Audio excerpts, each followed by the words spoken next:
Olá, boa noite. Está no ar mais uma edição do ABPTV. Mais um ano em que o ABPTV aborda um tema tão importante no mês de prevenção ao suicídio. Dando início às atividades programadas para o Setembro Amarelo, vamos reprisar hoje, dia 7 de setembro, o ABPTV Ações Efetivas na Prevenção do Suicídio. Além de debater o assunto, é importante também entender os sinais e saber como agir. Agir salva vidas. Na próxima sexta, dia 10, faremos uma live sobre o Setembro Amarelo com a participação do presidente da ABP, Dr. Antônio Geraldo, que estará conosco lançando a nova cartilha da campanha deste ano. Vamos acompanhar.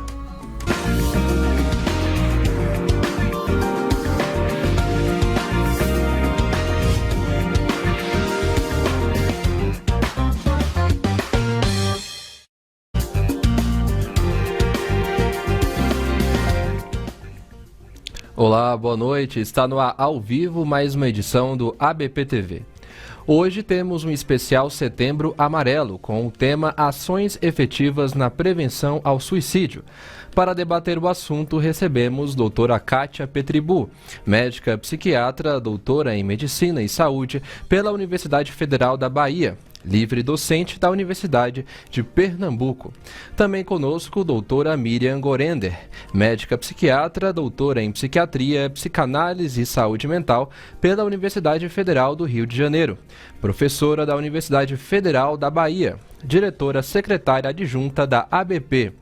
E também conosco doutora Roberta Grutner, médica psiquiatra, mestre em Ciências Médicas pela Universidade Federal do Rio Grande do Sul, preceptora do Programa de Residência Médica e chefia eleita da Unidade de Internação Psiquiátrica Mário Martins, masculina, do Hospital Psiquiátrico São Pedro.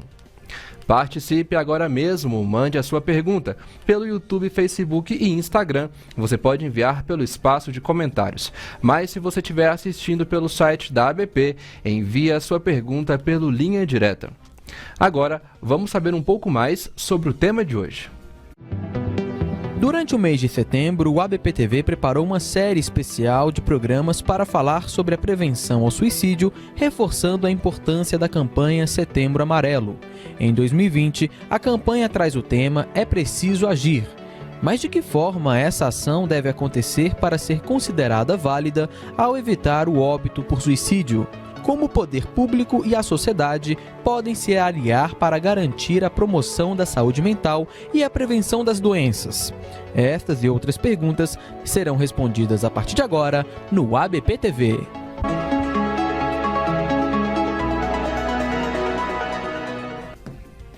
(20h33), nós estamos ao vivo, como eu disse, pode enviar a sua pergunta pelo espaço de comentários. Nossas doutoras já estão aqui na tela. Eu vou direto dar o meu boa noite e agradecer pela participação da doutora Kátia Petribu. Doutora, primeiramente, em nome da ABP, obrigado pela sua participação e já quero saber o seguinte: como o poder público e a sociedade podem se aliar para garantir a promoção da saúde mental e a prevenção das doenças? Boa noite, muito feliz com a participação. E o poder público, sempre tem que ser unido à iniciativa privada, às associações médicas, no sentido de promoção, da melhor saúde mental, da melhor oferta à saúde mental. Nós, como especialistas, no caso da Associação Brasileira de Psiquiatria, conhecemos, sabemos da melhor política, dos melhores tratamentos que a gente pode oferecer aos nossos pacientes. Então, é muito importante em toda a área de saúde mental e nesse mês do Setembro Amarelo, mês de setembro, onde a maioria das ações são voltadas para prevenção do suicídio, é muito importante, mesmo nesse momento que estamos vivendo a nível mundial de pandemia, que essas ações sejam eficazes, sejam realizadas. Ok, doutora Kátia, muito obrigado. Eu vou abrir também essa questão para a doutora Miriam Gorender, que já está aqui também na tela conosco. Doutora, em nome da ABP, muito obrigado pela participação da senhora. Queria também o seu complemento sobre essa questão aí de como o poder público e a sociedade podem se aliar para garantir a promoção da saúde mental e a prevenção das doenças. Obrigada, Lucas. Eu agradeço muito o convite para participar desse programa. E eu poderia dizer o seguinte: a gente tem hoje uma visão do suicídio que é diferente daquela que nós tínhamos anos atrás. Hoje nós temos evidências científicas sólidas de que um dos maiores fatores de risco para o suicídio é a doença mental. Tanto assim que quase 100% das pessoas que se suicidam têm doença mental. E sabemos também que 9 de cada 10 casos de suicídio pode ser prevenido, entre outras coisas, mas de forma muito importante, com um tratamento adequado da doença mental que a pessoa tem. Porque tem várias doenças, não é apenas uma. Então, a gente sabe o seguinte: as associações, não apenas médicas, mas de profissionais de saúde ligados à saúde mental, e, na verdade, a sociedade como um todo, tem a responsabilidade de ajudar na prevenção do suicídio e na promoção da saúde mental. Mas a gente precisa entender, e o governo, os gestores precisam compreender também, que o risco iminente de suicídio, a crise suicida, é uma emergência médica e é necessário prover acesso a atendimento imediato e prioritário a pessoas nessas condições. Da mesma forma como a gente sabe que precisa, por exemplo, quando a pessoa tem um infarto. Ok, doutora, muito obrigado. Vamos então agora com a nossa doutora Roberta Grutner, que também está conosco aqui. Doutora Roberta, muito obrigado pela participação da senhora. Quero também o seu complemento nessa questão que estamos debatendo aqui para abrir o ABPTV de hoje. Boa noite a todos. Então, complementando as queridas colegas, Lucas, acho bem importante a gente poder salientar que ações onde a assistência em saúde mental sejam promovidas é fundamental para a gente evitar o óbito por suicídio. E assistência em saúde mental quer dizer bem isto: poder ter acesso, as pessoas terem acesso ao atendimento médico quando estão em risco. Como saber se alguém está em risco ou não?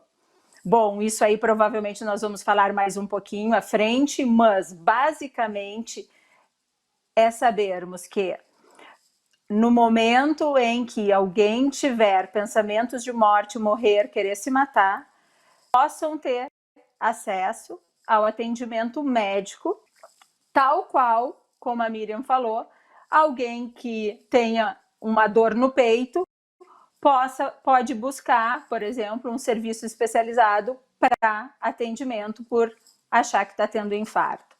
Então, ações onde a sociedade e o governo, os gestores trabalham juntos, quer dizer a possibilidade de uma assistência em saúde mental e um conhecimento do que é o risco e a necessidade de buscar ajuda.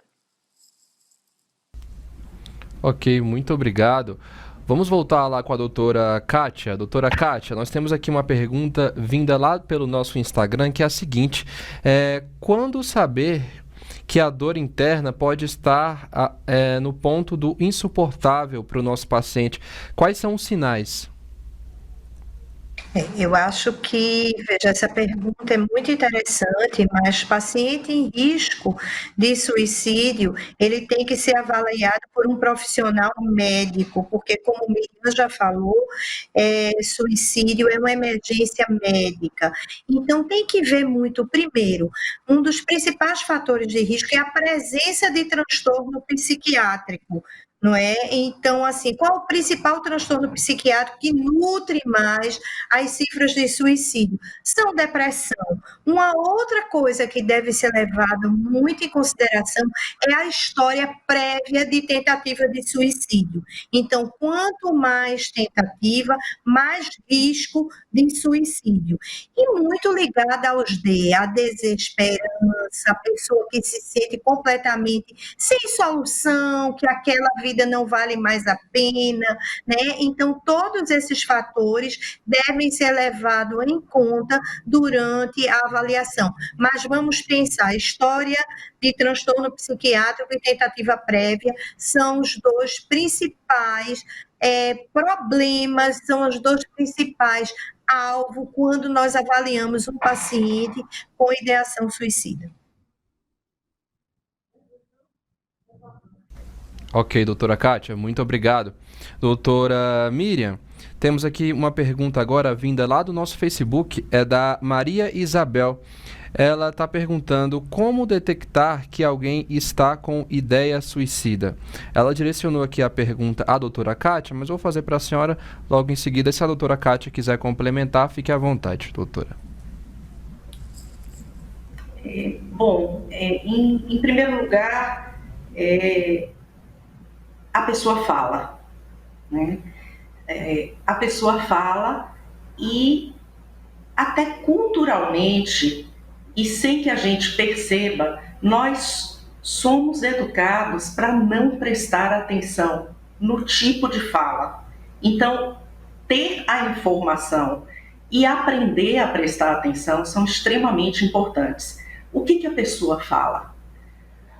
Eu não estou aguentando mais, eu não quero mais viver, eu não vejo saída para mim, o mundo ou minha família seria melhor sem mim, coisas desse tipo, né? E quando alguém fala coisas desse tipo, em geral, a resposta automática que vem é que besteira, se anime, se distraia, né? Só que, muitas vezes, a pessoa que diz isso está pedindo ajuda e essa é a única forma que a pessoa encontra de pedir ajuda, de dizer que não está bem.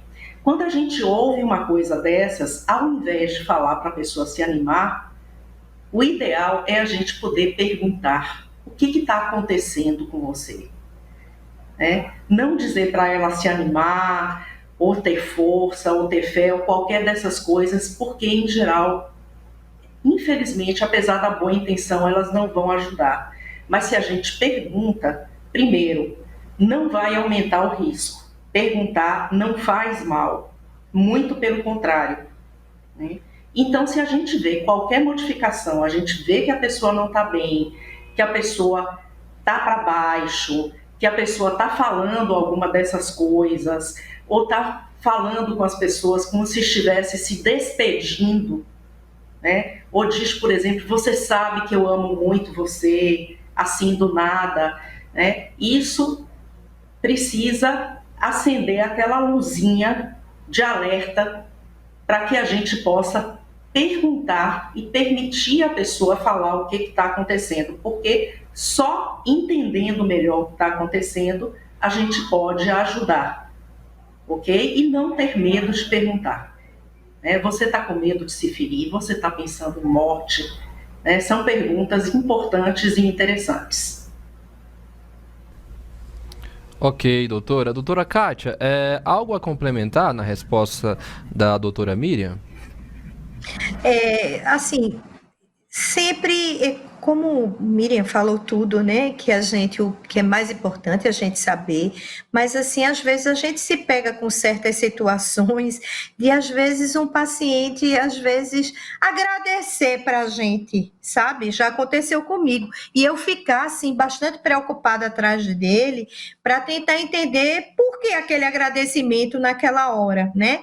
Muitas vezes, gente, pode não ser nenhuma despedida, mas como Miriam pontuou, muitas vezes ali uma despedida. Então, assim, sei lá, algum paciente que deva uma quantia financeira ou que brigou com alguém, vai pedir desculpa. Todos esses são sinais de alerta. Agora, sim, claro que não numa pessoa que está funcionando, uma pessoa que já não está bem, uma pessoa que tem um transtorno psiquiátrico, uma pessoa que está deprimida, que teve perdas recentes. Então, é importante, assim, também a gente falar que não são todos os pacientes que são potencialmente suicidas. Ok, doutora, muito obrigado. Bom, especial Setembro Amarelo, estamos falando hoje sobre ações efetivas na prevenção ao suicídio. Lembrando que estamos ao vivo, você pode enviar sua pergunta pelo espaço de comentários no Facebook, no Instagram e também no Linha Direta, lá pelo site da BP. Doutora Roberta, a pergunta aqui agora, que chegou lá pelo nosso Instagram, é da Kátia Carvalho. Ela quer saber onde tem atendimento gratuito para quem tem depressão na pandemia. Como buscar ajuda?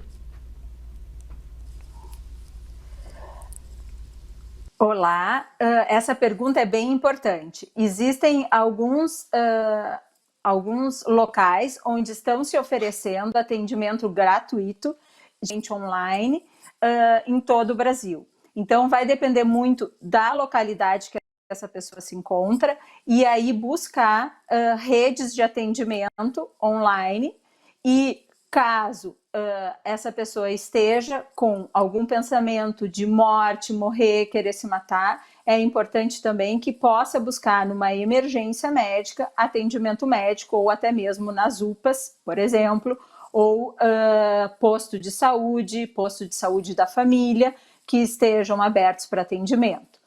Cabe salientar que muitas vezes as pessoas, quando estão no momento de crise, ou seja, numa crise onde o pensamento suicida, onde o comportamento, onde haja, por exemplo, uma desesperança, onde a dor está muito insuportável, que ao falar, né, para aquela pessoa que ela sinta mais à vontade, possa também ter o apoio dessa pessoa e ir junto com ela no atendimento. Por quê? Porque muitas vezes a pessoa está num esgotamento tão grande que nem sempre ela consegue falar para o médico que vai atendê-la.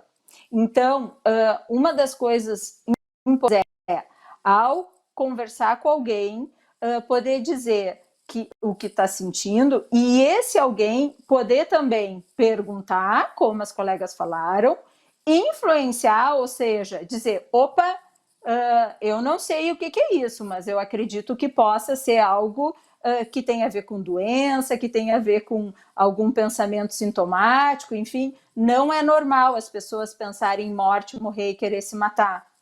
Então, vamos juntos, eu vou com você à UPA, eu vou com você à emergência e eu vou estar ao teu lado para dizer o que tu me falaste ou para dizer para o médico ou para quem for te atender o que está acontecendo e eu não vou desgrudar de ti. Isso é muito importante. Então, se daria para pensar em uma estratégia, é essa. É poder falar quem está sentindo, poder perguntar quem observou no amigo, no esposo, na esposa, no vizinho, alguma coisa de diferente. Então, perguntar, influenciar, poder dizer, opa, eu não sei, mas eu acho que a gente precisa de ajuda e eu vou contigo aonde for, vamos junto no posto de saúde, vamos juntos na UPA, vamos juntos na emergência, eu vou junto contigo. E esse eu vou junto contigo é o ajudar e é o agir, ou seja, grudar nessa pessoa até que ela tenha, então, a avaliação médica, a assistência em saúde, para que possa, então, se definir o que está acontecendo com ela, diagnóstico precoce, tratamento, se necessário, e todo o que a gente chama aí de um protocolo, de uma estratégia de prevenção e tratamento. Ok, doutora Roberta, muito obrigado. Doutora Kátia, a pergunta agora é da Eliane Borges, lá do nosso Facebook. Ela perguntou: uma pessoa pode tentar suicídio para chamar a atenção da família? Olha, poder pode, mas toda tentativa de suicídio, ela deve ser valorizada. Então, se costuma dizer, às vezes, popularmente, cão que ladra não morde, né? Então, aquele que quer se matar não avisa, não chama atenção. Isso não é verdade. Mesmo aquelas pessoas que têm um temperamento mais histriônico, enfim, que às vezes, digamos, queira até chamar atenção, essa pessoa pode errar a dose, pode tomar uma dose de medicação errônea, né, exagerada, pode fazer alguma tentativa que de fato leve à morte. Então, toda tentativa de suicídio é singular, né? Então, é um evento que acontece na vida do indivíduo, ele tem que ser avaliado, mas toda ela tem que ser levada em consideração. Ok, doutora Kátia, muito obrigado. Vamos então com a doutora Miriam Gorender. Doutora Miriam, a pergunta agora é do Carlos Felipe, lá do nosso YouTube. Boa noite. Vocês acham que limitar o acesso a locais ele colocou entre aspas, locais de suicídio, pode ser efetivo? Pode sim. E é uma ação que nós recomendamos aos gestores públicos. Muitas cidades têm certos locais que são privilegiados, né, por pessoas que querem se matar. Pontes, viadutos, edifícios, e acontece que nós sabemos que a maioria das tentativas de suicídio, ela é feita de forma impulsiva, ou seja, a pessoa vai no calor do momento. Se a gente coloca um obstáculo, uma barreira, uma proteção, isso, no mínimo, dá aquele fração de segundo, de tempo que a pessoa precisa para pensar nas consequências e a gente consegue, pelo menos naquele momento, evitar. Então, colocar telas de proteção ou grades nesses locais, nos viadutos, nas pontes, nos prédios, nos vãos de escada, ou seja, qualquer lugar que possa servir e que, assim, frequentemente sirva para as pessoas se suicidarem, isso é muito importante. Ok, doutora Miriam. Continue conosco rapidamente para responder aqui a pergunta da doutora do Edivaldo Lima, perdão, ele fez lá pelo nosso Instagram. Doutora Miriam, como no idoso praticamente todas as doenças se manifestam de forma atípica, no caso de risco de suicídio, os sinais de alerta podem ser diferentes? Podem sim. Existe, às vezes, até uma crença de que o idoso é naturalmente triste, o que não é verdade. Mas começa a haver uma queixa maior, por exemplo, de dor no corpo ou em certas partes do corpo, porque às vezes uma depressão, por exemplo, ela pode se manifestar como uma queixa somática, como uma queixa do corpo, em vez de uma queixa psíquica. Ou então pode aumentar uma queixa de que eu sou um fardo, eu não sirvo para nada, né? E a gente precisa prestar muita atenção em relação ao idoso também, para comportamentos que para o idoso são de risco. Então, certas formas de atravessar a rua, subir em lugares altos. Vocês lembram da história do Gugu Liberato, né? Que não foi suicídio nesse caso, foi meio que um desconhecimento da própria limitação, mas o idoso começa a ter condutas que são arriscadas para a sua própria vida. E aí a gente precisa de um especialista até para diferenciar se a gente está lidando com uma coisa como uma demência, por exemplo, e que o idoso toma um remédio, esquece que tomou, toma de novo, e aí toma uma dose excessiva, ou se de fato havia uma intenção de morrer, porque em cada um desses casos, o procedimento, o tratamento e a prevenção vão ser diferentes. Ok, muito obrigado, doutora Miriam. Doutora Roberta, como familiares e amigos podem ajudar uma pessoa que já tentou o suicídio anteriormente a não voltar a cometer o ato? Muito importante essa pergunta. Os familiares têm uma ação fundamental junto àquela pessoa que está em sofrimento, que está em tratamento, e a partir daí a presença dos familiares e, de alguma forma, podendo os familiares entender, em primeiro lugar, sem julgar. Porque é a mesma coisa, só muda o órgão. Vamos tentar explicar bem. Se algum familiar de você tiver, por exemplo, uma doença cardíaca, você não vai ficar pensando, ele inventou essa doença, ele fez essa doença, ele quer essa doença, ele tem essa doença, ele tem essa cardiopatia só para chamar atenção. Não. O preconceito que está inerente em relação às doenças mentais, ou seja, os transtornos mentais e comportamentais, é o primeiro passo a se combater, para a gente poder tá próximo do familiar, amigo, ente querido e ajudá-lo. Então, poder olhar para a pessoa de uma forma onde não haja preconceito, onde haja um entendimento que essa pessoa está buscando lutar contra uma doença, que é uma doença muitas vezes invisível, ou seja, a gente não tem nenhum eletro que mostre alteração, ou não tem nenhum exame laboratorial, nenhum exame que nos diga, aquele sujeito está com depressão e está aqui nesse exame, dá para ver no branco e no preto.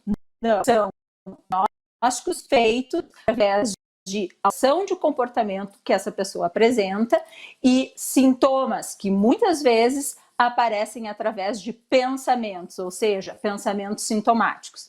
Então, esse familiar, essa pessoa que está ao lado de alguém em sofrimento e em risco disso, de óbito por suicídio, tem o primeiro passo a olhar para essa pessoa sem preconceito, e o segundo passo seria poder estar ao lado e estar auxiliando, tanto indo no médico se necessário, lembrando das consultas ou lembrando do horário, muitas vezes, por exemplo, idoso, podendo fornecer a medicação, podendo organizar de forma que tenha o alarme no celular para poder tomar a medicação no horário correto, ou uma forma, todo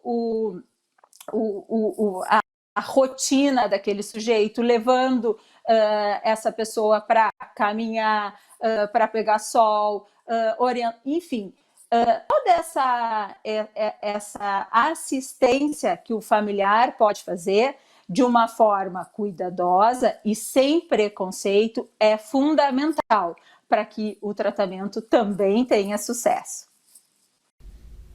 Ok, doutora Roberta, muito obrigado. Voltando então com a doutora Kátia. Doutora Kátia, recebemos aqui a participação da Bruna Salaro lá pelo nosso Facebook. Logo em seguida eu queria o comentário também da doutora Miriam e da doutora Roberta para essa situação. Ela disse o seguinte: boa noite, sou enfermeira de CAPS 1. Na última sexta, acolhemos uma adolescente bastante fragilizada com a fala de um garoto do grupo de WhatsApp da escola. Ele tem compartilhado falas, vídeos, inclusive métodos mais ou menos eficazes. O garoto não é ainda atendido pela rede. Qual a melhor abordagem? E os demais adolescentes desse grupo, como ajudar, ainda mais nesse momento de pandemia? Olha, essa pergunta por vezes nos chega, né? Como ajudar?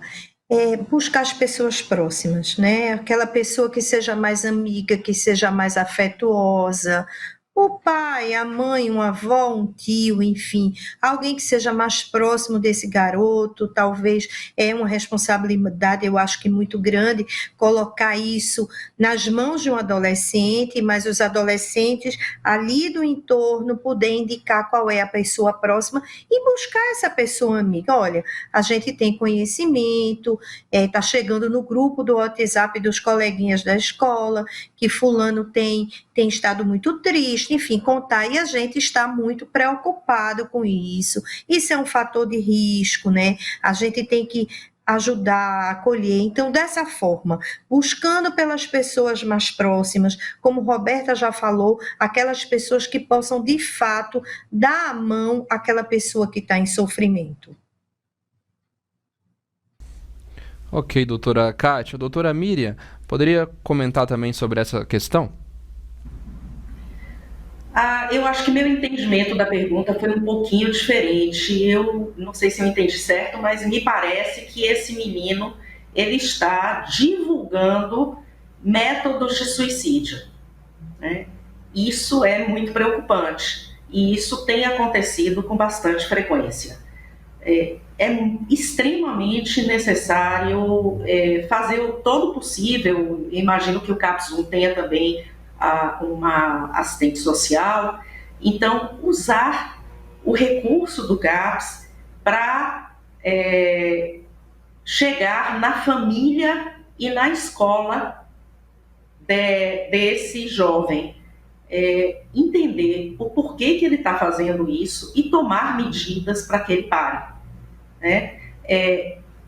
Pode acontecer que ele, de fato, esteja numa situação ruim ele próprio e precise ajuda, mas pode acontecer também que ele esteja agindo como muitos adolescentes agem, de uma forma irresponsável, e precise de um guia dos adultos ao redor para que essa ação cesse, porque ao fazer isso, ele coloca os amigos do seu grupo em risco. Ok, doutora Miriam, muito obrigado. Doutora Roberta, gostaria de complementar algo a mais sobre essa situação, essa questão aqui da nossa internauta? Sim, gostaria de complementar dizendo que ações onde há uma promoção de métodos capazes de causar dano, causar morte, enfim, de machucar o outro, como as colegas falaram, é muito importante que sejam evitadas e, de alguma forma, se chegar nesse adolescente. Além de chegar no adolescente, é importante também chegar nos outros adolescentes desse grupo, porque, de alguma forma, esse grupo de adolescentes tem algo em comum, que é falar sobre métodos que possam trazer, enfim, algum dano ou mesmo machucar ou causar a morte. Então, é importante que se trabalhe aí através do CAPS, assistência social e até mesmo, enfim, a escola, se tiver no local, enfim, se eles tiverem acesso, mas basicamente buscar este grupo de adolescentes e poder ver o que realmente está acontecendo com eles e oferecer a ajuda, e não só oferecer, mas também alertar aí os responsáveis para que possam estar atentos. Cabe aqui nós lembrarmos, adolescentes, crianças com uso de mídias sociais, é muito importante que os responsáveis tenham acesso ao que eles estão vendo e que possam estar orientando os seus familiares, filhos, enfim, a como usar essas mídias e, sem dúvida alguma, ter sempre a combinação de que a qualquer momento eles vão poder olhar o que o adolescente, ou o que a criança, o que o pré-adolescente está acessando e que tipo de assunto ou matéria, enfim, que está sendo transmitido para ele e que ele mais gosta ou que ele está seguindo. Isso é muito importante, porque a gente sabe que o comportamento de risco para suicídio, ele pode ser, de alguma forma, os adolescentes e crianças podem se contaminar através de exemplos dos outros. Então, é muito importante que os responsáveis estejam atentos para o que está passando nessas telinhas e poder estar orientando e trazendo a perto os seus familiares. Ok, doutora Roberta. Muito obrigado. Doutora Kátia, temos aqui agora a questão da Isolina, que perguntou lá pelo nosso Facebook o seguinte: além da depressão, que outro transtorno é potencial para o suicídio? Veja,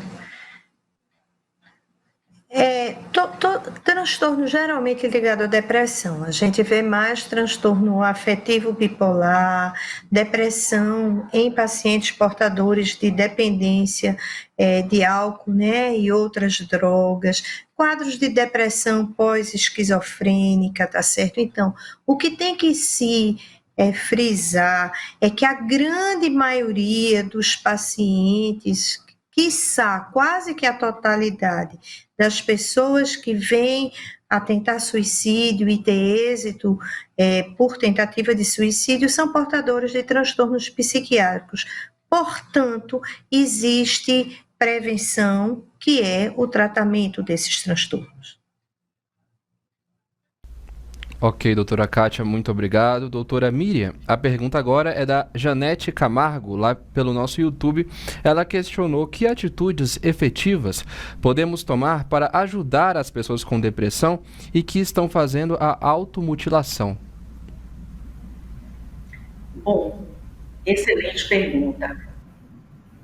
Primeiro, a gente precisa entender que quem tem conduta de automutilação não só pode não ter depressão, você tem várias outras condições, incluindo esquizofrenia, transtorno borderline de humor, tem várias condições que podem estar ligadas a comportamentos de automutilação, e entender também que nem sempre a automutilação tem a intenção de morrer. Muitas vezes não tem, muitas vezes a intenção é aliviar a dor psíquica da pessoa, da mesma forma como se a gente, por exemplo, toma uma pancada aqui, então automaticamente a gente faz isso. Por quê? Para interferir com a sensação da dor, e fazendo isso a gente reduz, porque a gente interfere no caminho neural da dor. Isso acontece também dessa forma. Eu tinha uma paciente, essa realmente tinha depressão, e ela dizia que é como se, quando ela cortasse, como se a dor também saísse por ali.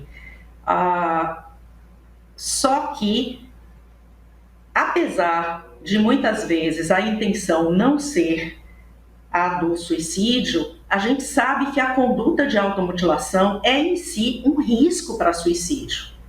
De qualquer forma, nesses casos, é muito importante que essa pessoa seja avaliada por um especialista, para que o especialista possa entender qual é a motivação real da pessoa, o que está causando aquele comportamento autodestrutivo, e sabendo a causa, a gente pode formular um tratamento.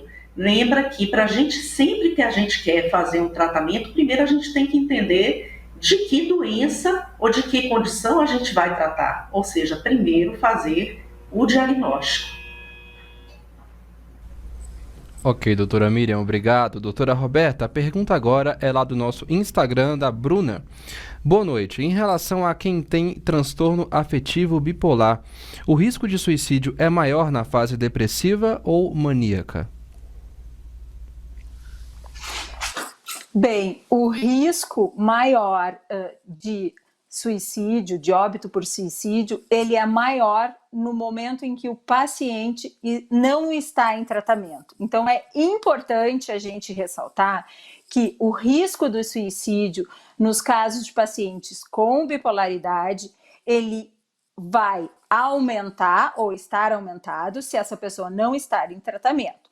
Se essa pessoa tiver em tratamento, a gente sabe que o risco diminui e muito, assim como as outras doenças.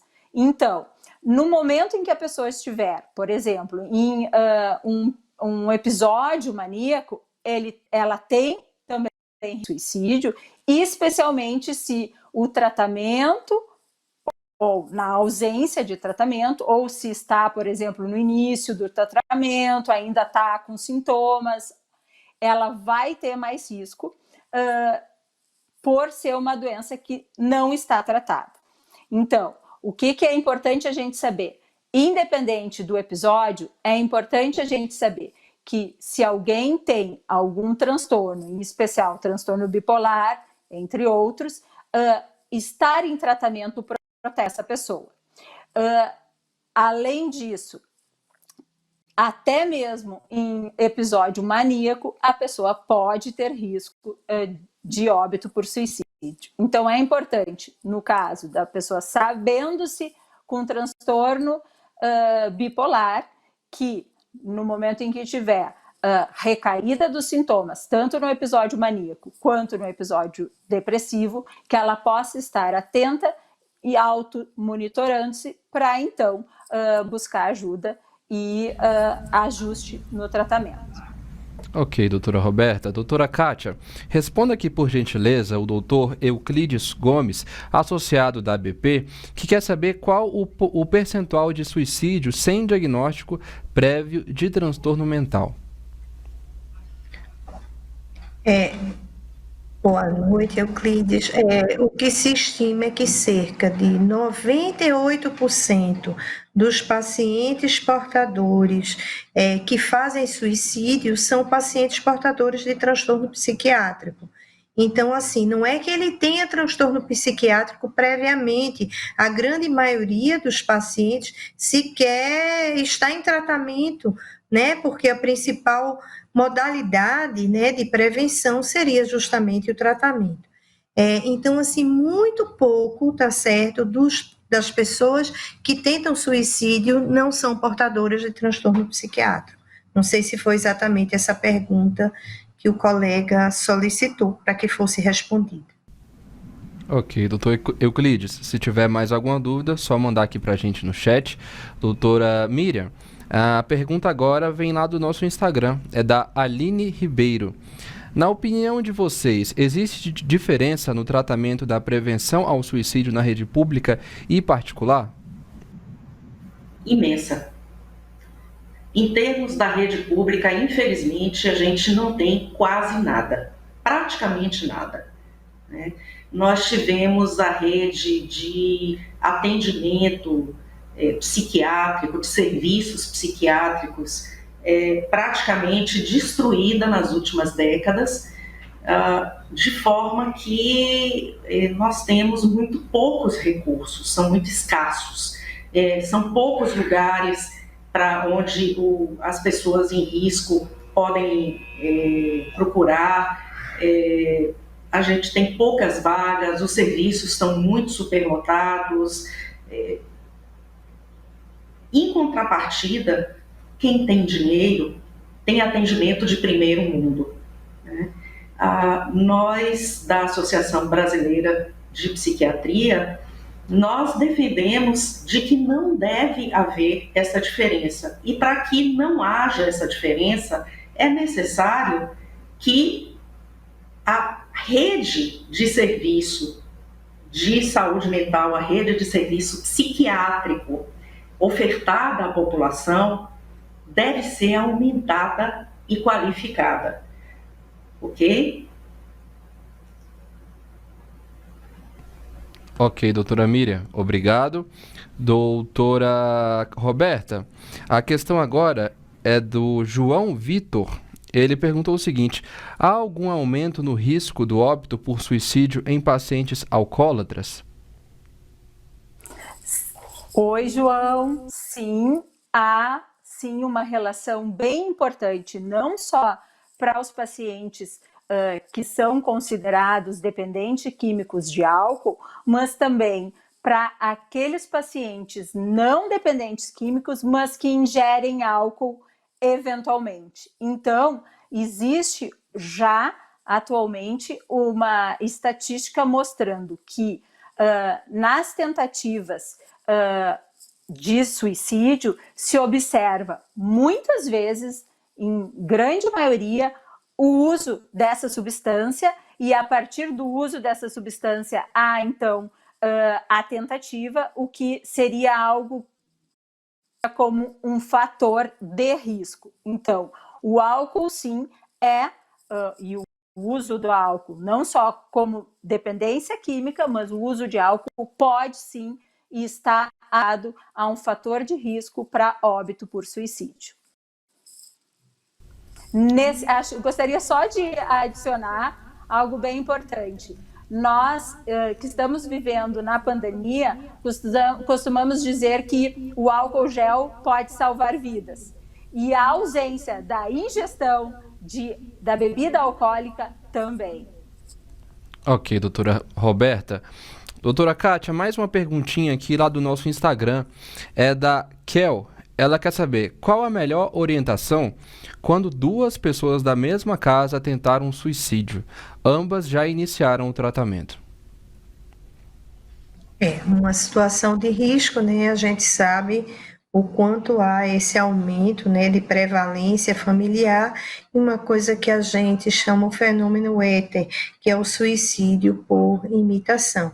A melhor forma, né, é que hajam pessoas que possam ajudar, né, esses membros dessa família tão afetada, né, e que ambas possam estar submetidas a um bom tratamento, a um tratamento correto, a um tratamento por um médico, psiquiatra, né, especialista em psiquiatria, e que possa prestar o melhor atendimento a essas duas pessoas. Ok, doutora Kátia. Doutora Miriam, qual a melhor medida de urgência, além de ligar para o SAMU, que devemos tomar com alguém que ameaçou cometer suicídio? Ficar de junto. Não sair, não deixar a pessoa sozinha, não deixar a pessoa num lugar onde ela possa se trancar, não deixar a pessoa ter nenhum acesso a nenhum meio, nenhum material que ela possa usar para se ferir. Então, medicamentos, faca, tesoura, qualquer coisa que possa furar ou cortar, produtos de limpeza em geral, tudo isso deve ser deixado longe do alcance. A pessoa não deve poder ir nem no banheiro sozinha, tá? Ela não pode se trancar nem ficar sozinha por um segundo, né? E isso até o momento em que o SAMU chegue. Quando o SAMU chega, o ideal é que alguém da família ou amigo próximo vá junto, né? Para ajudar a informar o serviço de emergência onde essa pessoa vai, né? Para dar apoio e para receber informações também. Então, a medida de emergência maior é a pessoa estar junto. Ok, doutora Miriam. Doutora Roberta, o que devemos fazer quando a pessoa resiste à consulta médica ou o tratamento farmacológico? Isso é bem importante. Acho que o primeiro passo é a gente poder entender que essa pessoa está doente. E a doença, ela se mostra em várias formas. A desesperança é um dos fatores que são fatores de risco muito importantes e iminentes em relação ao risco para óbito por suicídio. Então, muitas vezes a pessoa está desesperançosa, a dor ela é insuportável e com a desesperança ela acredita que nada que ela fizer vai fazer diferença para aliviar aquela dor.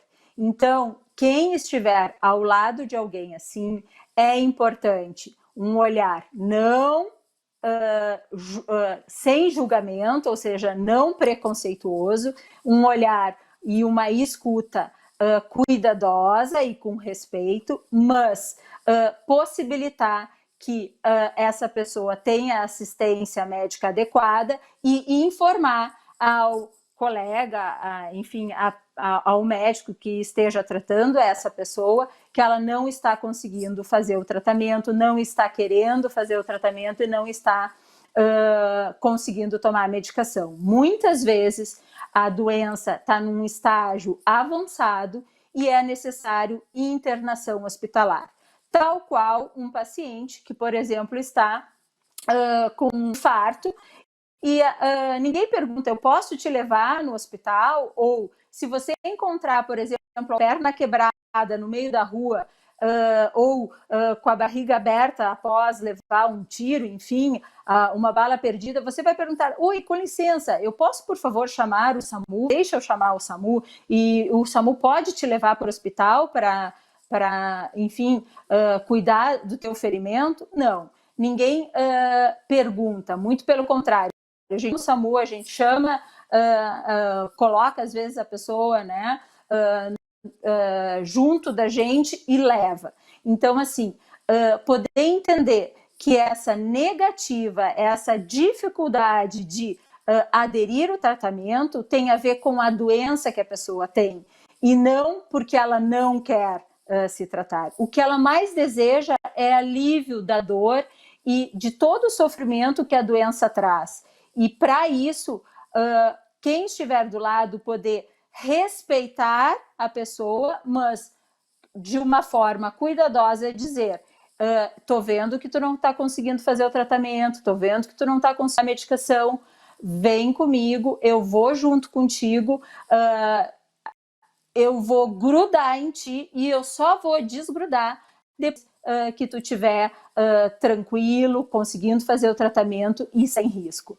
E, enfim, é o que se deseja, né? E esse auxílio é muito importante e salva vidas, pode ter certeza. Ok, doutora Roberta. Doutora Kátia, estamos já aqui na nossa reta final, são 21 horas e 21 minutos, mas ainda dá tempo de responder aqui rapidinho a Renata Alberti. Ela disse parabéns pelos ótimos esclarecimentos. Poderiam falar da abordagem aos familiares na pós-venção? Esse é um assunto de extrema importância, né, que a gente sabe que após, né, o suicídio, muitas pessoas adoecem, não apenas familiares, mas pessoas que estão próximas de alguma forma. Então, é muito importante que essa abordagem seja feita, que atendimentos de acolhimento, na família mais próxima, que atendimentos psicoterápicos, técnicas psicoterápicas voltadas à prevenção sejam feitas, porque nós sabemos já hoje, né, que muitos de fato adoecem depois do suicídio de uma pessoa próxima, seja familiar, seja uma pessoa amiga. Ok, doutora Kátia, perdão. Doutora Miriam, para a gente fechar aqui, lista das ações efetivas que devem ser tomadas de forma prioritária. Por exemplo, qual a primeira coisa que precisamos fazer em uma situação de ideação suicida? Aí vai depender muito do grau de risco, né? É muito interessante a gente saber qual é o grau de risco e a gente faz isso principalmente conversando com a pessoa e perguntando, sem medo, né? Então, uma pessoa que está tendo pensamentos suicidas, que normalmente são pensamentos intrusivos, ou seja, vêm na cabeça contra a vontade da pessoa, né, se intrometem nos pensamentos normais da pessoa, mas a pessoa não tem plano, né, e não tem intenção de morrer, essa pessoa tem um risco baixo, né? Ela precisa de ajuda? Precisa, né? Mas pode-se conversar dela aí, fazer uma psicoterapia, fazer uma consulta, enfim, fazer uma avaliação, né? Se alguém tem um plano já formado, né, já tem um risco médio. Eu já estou pensando em como que eu vou fazer isso. A gente não pode aí ter tanta calma. aí a gente precisa entrar em contato com a família, a gente precisa levar essa pessoa para uma avaliação com mais urgência e precisa já começar a conversar com a família e orientar para tirar o acesso aos meios. Mas, se a pessoa lhe fala que tem intenção, né, que já tem uma intenção, e às vezes a pessoa diz que já tem um meio, inclusive, né? Então, eu estou com a arma de fogo engatilhada, como eu já ouvi, né? Eu estou com o chumbinho, que é uma coisa que se usa muito aqui na Bahia, não sei em outros lugares, mas como pesticida, como raticida principalmente. Eu estou com o chumbinho na prateleira de casa. Eu, da minha parte, digo, olha, então você não vai sair daqui agora, né? Eu vou entrar em contato imediatamente com sua família. Se não tiver família, por exemplo, alguém está aqui e a família está no interior, a pessoa está sozinha, eu chamo o SAMU. Porque nesse momento, se a gente deixar a pessoa sair, a gente pode estar sendo cúmplice da morte dessa pessoa. Esse é o momento de chamar o SAMU e levar a pessoa a uma emergência. Então a gente vê que as ações, elas vão variar de acordo com o grau de severidade, né, do que a gente chama comportamento suicida ou suicidalidade, né? E a gente tem como saber disso conversando com a pessoa, perguntando, né? A família pode observar também as mudanças na pessoa. Ok, doutora, muito obrigado. Bom, agora são 21 horas e 26 minutos. É hora de saber o que é destaque no Semana ABP.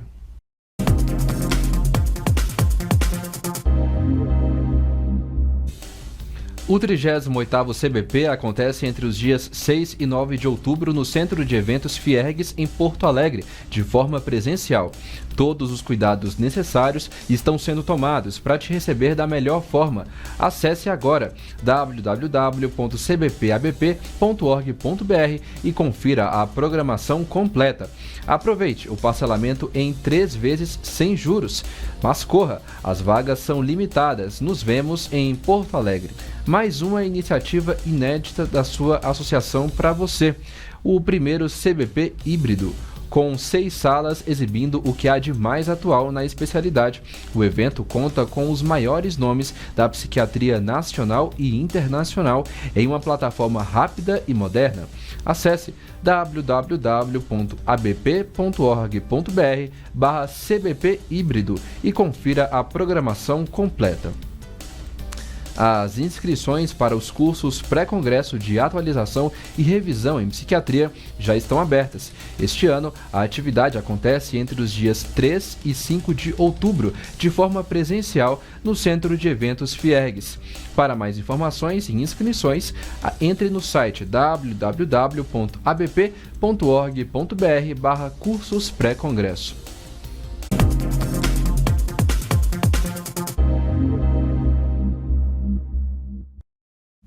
21 horas e 28 minutos. Para você que acompanha a gente pelo Instagram, nossa live vai se encerrar agora. A gente segue ao vivo pelo YouTube e também pelo Facebook com essa nossa reta final. Lembrando que essa live vai ficar disponível no Instagram e também lá no YouTube e no Facebook para você poder acompanhar novamente. Doutora Kátia, estamos chegando aqui ao final. Gostaria das suas considerações finais? Mas eu só tenho a agradecer a participação nesse ABP-TV com colegas tão queridas e tão importantes na psiquiatria nacional, num tema de extrema importância. Boa noite a todos.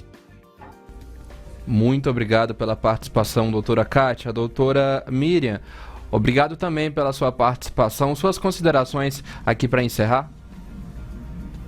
Bom, primeiro eu também estou muito feliz de poder participar com 2 amigas muito queridas e extremamente competentes.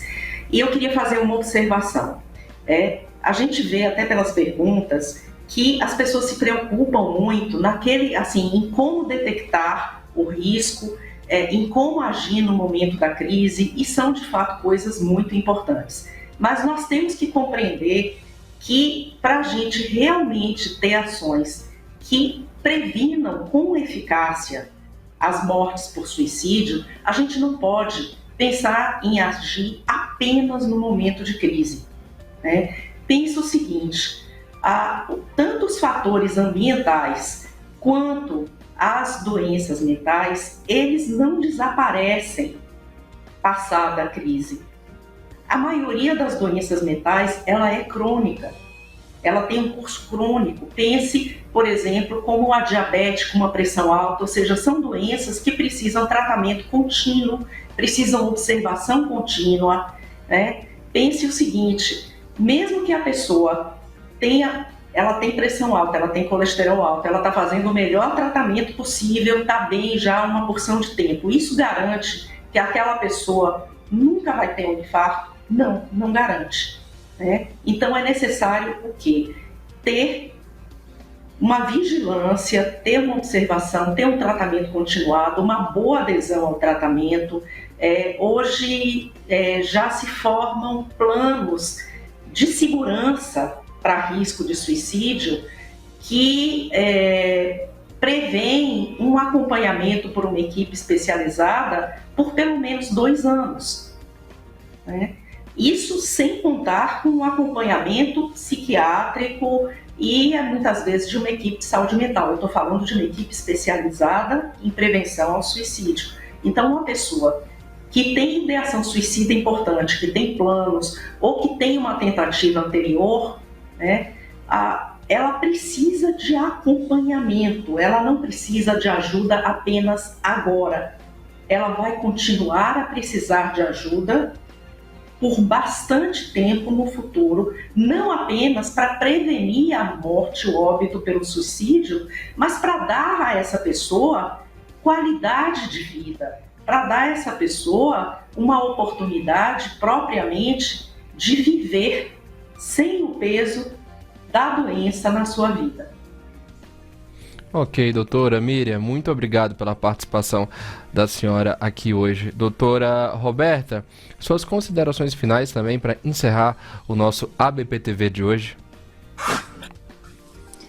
Bem, eu também gostaria de agradecer a companhia das gurias, enfim, dessas colegas tão queridas, agradecer à ABP pela oportunidade de a gente poder estar falando sobre um assunto tão importante e lembrar que existem vários pontos de prevenção. Existem a prevenção primária, que é onde a gente faz a prevenção da agudização da doença, ou seja, do adoecimento das pessoas, e que se dá desde o pré-natal até a vida adulta. Então, poder possibilitar um pré-natal adequado, poder possibilitar uma infância, né, ou seja, um crescimento com cidadania, cuidados, enfim, atendimento médico durante todo esse período, exercício físico, educação, saneamento básico, enfim. Tudo isso nos traz a prevenção primária, onde os transtornos mentais e comportamentais, eles podem se, de alguma forma, deflagrar na vida de um sujeito após eventos traumáticos durante a infância, após ausência de assistência médica especializada, e a partir daí um diagnóstico precoce é importante para podermos estar prevenindo esse desfecho trágico e desfavorável que é a morte por suicídio.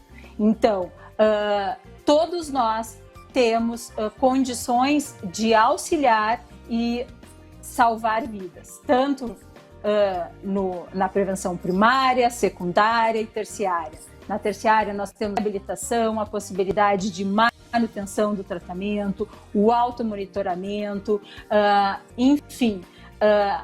É muito importante que a gente possa ter esse olhar, um olhar integral para a saúde mental e também um olhar aí cuidadoso e propiciando às pessoas o acesso ao atendimento médico especializado. Ok, doutora Roberta, em nome da ABP, muitíssimo obrigado pela sua participação aqui nessa noite. Boa noite para todas as nossas doutoras que estiveram aqui. Na próxima terça-feira, às 8h30 da noite, estaremos de volta ao vivo com mais um ABP TV. Boa noite.